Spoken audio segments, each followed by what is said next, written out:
After Trump imposed those sweeping 25% tariffs on aluminum and steel imports, the European Union retaliating with tariffs on up to $28 billion of U.S. goods.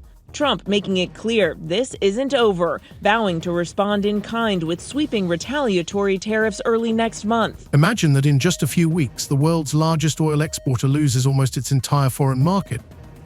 88% of supplies are wiped off the map, as if someone pressed the red button and shut down an entire industry. Prices are collapsing, contracts are being cancelled, and oil terminals are in chaos. Drilling rigs in Texas and New Mexico are falling silent one after another. Giant tankers are stuck off the coast for weeks because there is nowhere to unload the oil. This is not a disaster movie scenario, it is a reality that today threatens the energy stability of the United States. I think you're going to remember today, it's going to be a free nation that we're dealing with. We're going to have a very free and beautiful nation. It's going to be Liberation Day in America, and it's going to be a day that hopefully you're going to look back in years to come and you're going to say, you know, he was right. This has turned out to be one of the most important days in the history of our country. Oil was once Washington's trump card, a tool for influencing the global economy and political processes. But now the situation has changed so rapidly that even the most prominent analysts admit that we are witnessing not just a price drop, but a systemic crisis. What was the trigger? New tariffs on imports from Venezuela, the global game played by OPEC, or is it the carefully concealed failure of U.S. domestic energy policy? The answers to these questions are frighteningly ambiguous. U.S. President Donald Trump has announced a 25% tariff on all car and light truck imports into the country. It's due to come into effect on April 2nd. Economists and world leaders are warning that it will be a tax on consumers and have a chilling effect on the global economy. But to Americans, Trump paints a rosy picture, predicting that the levies will spur growth. The oil market has collapsed so sharply that in a matter of days the price per barrel has fallen below $60. For most U.S. shale companies, this is the point of no return. They are operating at a loss. Thousands of oil field workers have already lost their jobs, and in small towns in Texas and Oklahoma, businesses related to oil production and transportation have come to a standstill. One expert compared what is happening to a domino effect. Problems in shale production are dragging down transportation, logistics, the financial sector, and even agriculture, which depends on fuel. That's a 10. That's a good one.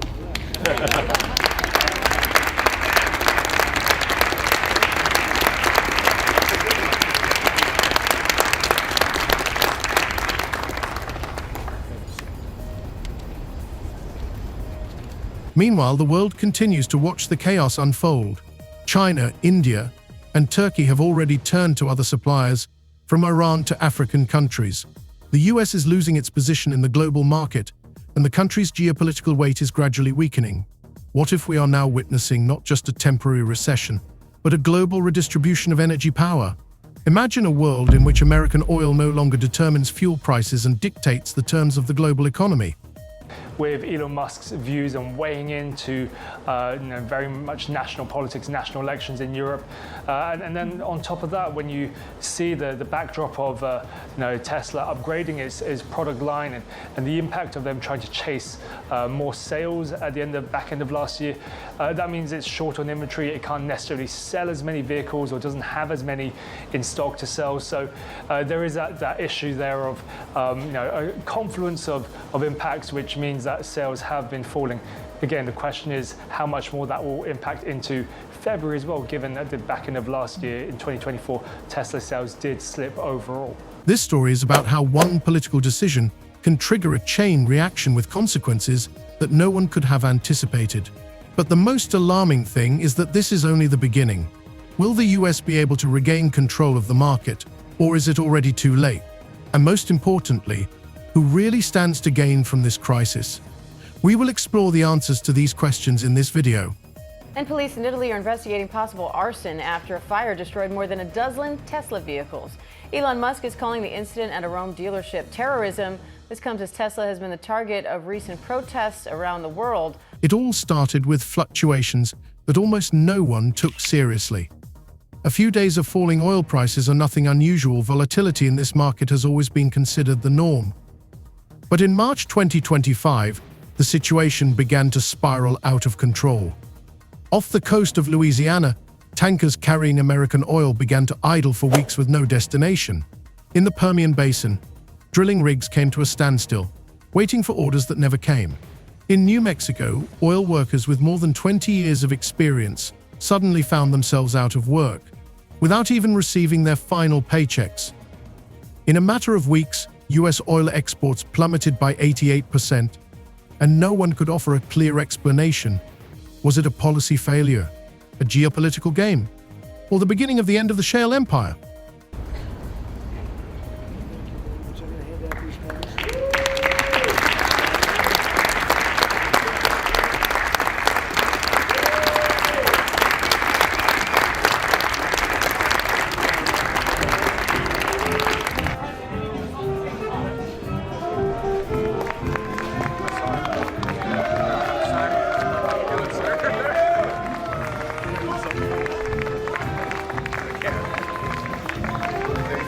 The starting point was the White House's decision to impose additional trade restrictions on oil imports from Venezuela.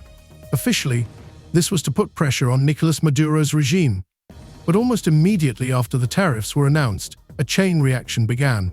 Some traders immediately started dumping futures, fearing global destabilization. Prices fell 18% in 1 week and 35% in 2 weeks. By early April, the market had already lost about 94% of its trading volume, according to brokerage firm Wexo Energy, which would later be accused of derivative fraud, but not without reason. They were among the first to make a killing on the sale of T contracts. There's been a lot of on and off, some inconsistency. There's no inconsistency. I'm not like a block that just, I won't delay. It's called flexibility. It's not called inconsistency. It's called flexibility.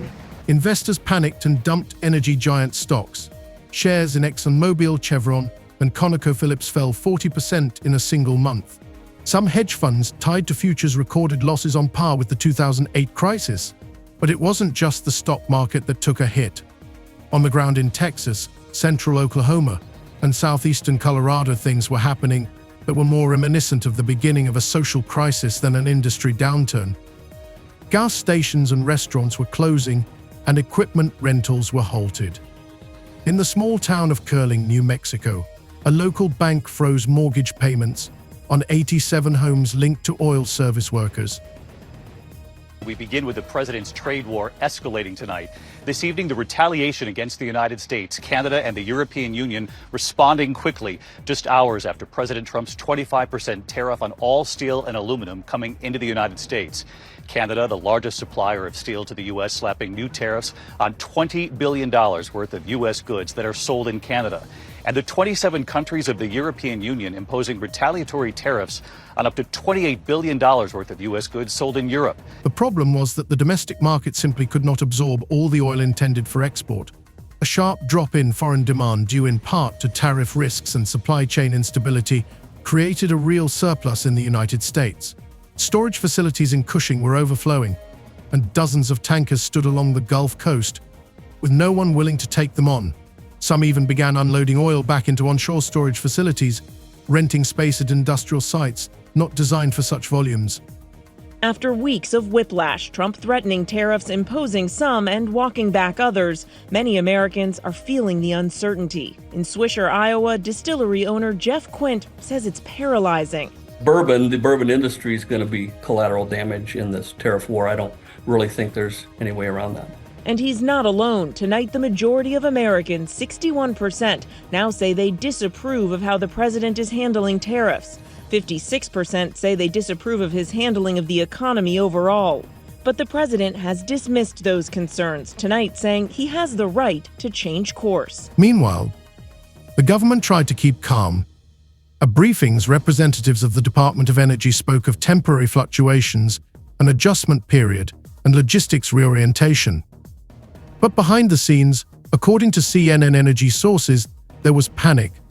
The Department of Homeland Security began closed consultations with the largest banks that had lent to oil service companies.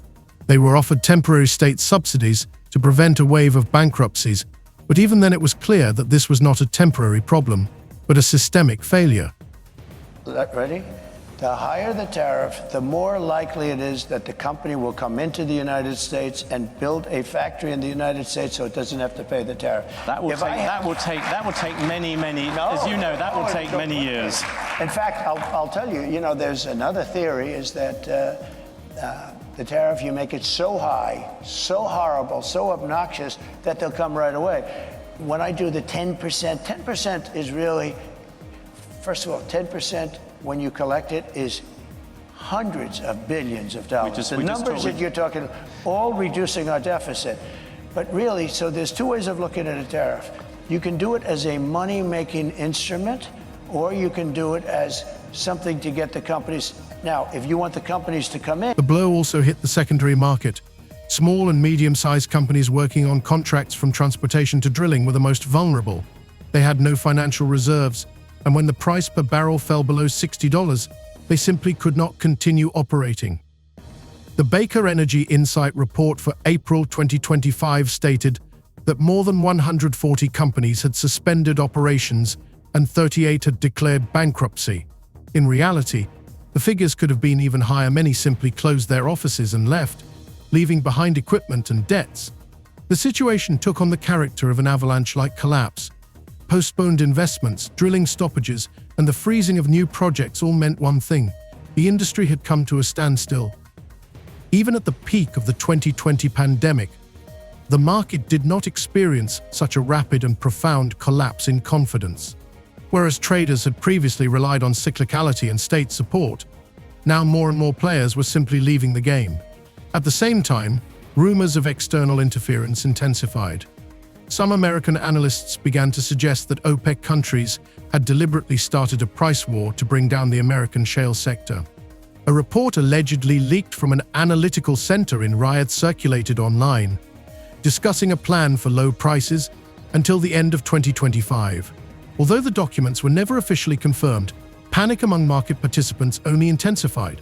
Many large customers, including companies from South Korea, Japan, and India, began to terminate contracts, fearing unstable supplies from the US.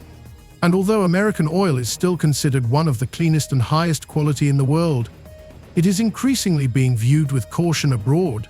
The risks began to outweigh the benefits. Turkey, for example, signed a long-term contract with Azerbaijan in May, while China sharply increased its purchases from Iran, despite existing international sanctions. The US began to lose markets, and with that it lost leverage. Thus, the first blow was struck swiftly and from an unexpected direction. Where recently there was talk of a golden age for American energy, now there was talk of a national energy crisis. But if this was only the first act, what awaits us in the second? While oilmen in the United States were shutting down wells and gathering their personal belongings from deserted bases, something far more strategic was happening on the other side of the planet. The refusal of international partners to buy American oil was not a temporary measure. On the contrary, it triggered a large-scale process of revising global energy ties. Major importers from China to Turkey began urgent negotiations with alternative suppliers. Interest in supplies from Iran, Russia, Venezuela, and even Central African countries rose sharply, despite the potential political and sanctions risks. Many of these countries saw this as a historic opportunity to weaken the US's role in global energy, and they acted quickly. In May, China announced a 15-year agreement with Iran to supply oil and gas at fixed prices pegged not to the dollar but to the yuan. This was the first sign that the dollar's hegemony in oil trading could be broken. In the same month, a delegation from Ankara traveled to Tehran. Turkey announced plans to invest in Iran's oil infrastructure. Despite possible US sanctions, India sharply increased purchases from Nigeria and took advantage of lower freight rates to fill its strategic reserves. Europe, meanwhile, has set a course for diversification, not so much in favor of new suppliers as in favor of an accelerated transition to alternative energy sources. Germany, France, and the Netherlands have allocated more than €50 billion to develop hydrogen infrastructure, while Norway has launched the EU's largest ammonia processing center for energy needs. Against this backdrop, the US unexpectedly found itself outside the key strategies. Where Washington had recently dictated terms, allies were now beginning to do without it. This was not just a shift in focus, it was a change in the very architecture of the energy world. Phrases such as security reorientation and energy sovereignty began to be heard more and more often in diplomatic circles. According to a leaked report by the OPEC think tank, an informal plan to decouple from the US was drawn up in June, involving the abandonment of long-term contracts for American oil if instability and tariff threats persisted until the end of the year. According to Le Monde, the document was signed by representatives of 9 countries, including Saudi Arabia and the United Arab Emirates. Washington's reaction was unexpected. On April 9, 2025, the White House announced a 90-day suspension of tariffs on oil and gas supplies from most countries except China. Domestically, this move was called a technical pause, but abroad it was perceived as a forced capitulation. After the announcement, the market reacted with a short-term rise. The price of tea rose by 7% and Brent by 5%. But this surge turned out to be, as analysts would later say, nothing more than a technical rebound. The real conditions remained the same: oil oversupply in the US, unstable logistics, shattered trust, and complete political uncertainty. Investors used the moment to get out gracefully to sell off assets on a wave of short-term optimism. But 3 days later, prices fell again, and with them, confidence in the future. Many companies chose to cut back on drilling, freeze projects, and put employees on part-time schedules. Some even began to reallocate assets to alternative industries. For the first time in a decade, Halliburton talked about plans to develop wind farms in Kansas, and Schlumberger openly admitted that its oil business had entered a phase of long-term turbulence. On the other hand, the same pause in tariffs showed how strong the fear effect had become. Even without new sanctions and decisions, even with the rhetoric softening, the market continued to slide downward. A number of experts began talking about the so-called April collapse syndrome, a state in which even a hint of a new regulatory shift causes instant price fluctuations and the blocking of export deals. Several Asian buyers cancelled contracts already signed for May, citing legal instability and risks to supply insurance. The psychological blow was even more powerful than the economic one. Major US oil companies began to lose not only their positions but also their image as reliable partners. Within the country, rumors of the collapse of alliances and the breakdown of negotiations were fueled by leaks from investment memoranda, according to which large funds such as Blackstone and Vanguard were gradually withdrawing assets from the oil sector and shifting to bonds, gold, and the solar power sector. At a Senate Energy Committee meeting in May, one opposition representative directly called what was happening the first phase of the de-Americanization of the global energy market. Meanwhile, US competitors have begun to actively fill the vacated niches. Russia, despite sanctions, has doubled its oil supplies to Southeast Asia, using intermediaries from Malaysia. Saudi Arabia has lowered prices for export grades of oil, compensating for this with volume. Qatar, taking advantage of a pause in US liquefied gas supplies, signed new contracts with India and Vietnam. All this was happening against the backdrop of a weak global economic recovery, where every barrel began to play a key role. Within the US, a new reformatting of the sector was beginning. Many small and medium-sized companies began to wind down their oil assets and look for ways to adapt. Some converted their equipment for biofuel processing. In Texas, according to unconfirmed reports, 4 drilling sites were bought out by an investment consortium specializing in hydrogen. Others simply closed down, leaving behind debt, empty houses, and ruined city economies. The so-called temporary solution in the form of a 90-day tariff suspension did not stop the slide. On the contrary, it highlighted the scale of the crisis. It turned out that even with external barriers removed, the domestic market cannot regain momentum if trust has been destroyed. And while the US energy sector has demonstrated phenomenal resilience in the past, its very structure, financial, political, and logistical, may now be incapable of recovery without a complete overhaul of the entire model. Perhaps this is not just a downturn. Perhaps this is the end of an era. If in April the US energy sector looked weakened, by mid-summer it resembled a patient hooked up to life support. The collapse of oil prices, supply disruptions, tariff pressures, and loss of trust from partners all turned into a vortex that sucked in not only oil companies but also related industries. Logistics, transport, engineering, banks, energy services all felt the ground shifting beneath their feet. Contracts were cancelled, deliveries were postponed, and budgets were frozen. According to the Independent Drilling Association, in June 2025, the unemployment rate in Texas oil regions rose to 17.6%, the highest since 1983. In some cities, such as Hobbs, New Mexico, 8 out of 10 car repair shops were closed or sold for a song. Small businesses that had been operating alongside the oil infrastructure simply ceased to exist. In Cushing's storage facilities, oil lay dead in the tanks. Reserves reached 97% of maximum capacity, with the remaining 3% reserved for emergency needs. On the coast, dozens of tankers leased on short-term contracts waited weeks to unload. Against this backdrop, even rumors caused panic. One of the Telegram channels specializing in oil trading insider information published a false report that ExxonMobil was going to start a massive sell-off of assets. Within an hour of the publication, the company lost 6.2% of its market value. This was later denied, but the damage had already been done. Panic became the new currency of the energy market. Institutional investors began to withdraw capital from the oil and gas sector en masse. According to Goldman Sachs' semi-annual report, about 18% of their commodity portfolio was reoriented from oil to government bonds and strategic metals. Many analysts called what was happening in energy flight a slow but steady outflow of capital from traditional energy towards stable and anti-crisis instruments. The same report mentioned signs that the largest pension funds in Canada, Singapore, and the Netherlands have begun to reduce the share of oil assets in their portfolios to below 5% for the first time in 30 years.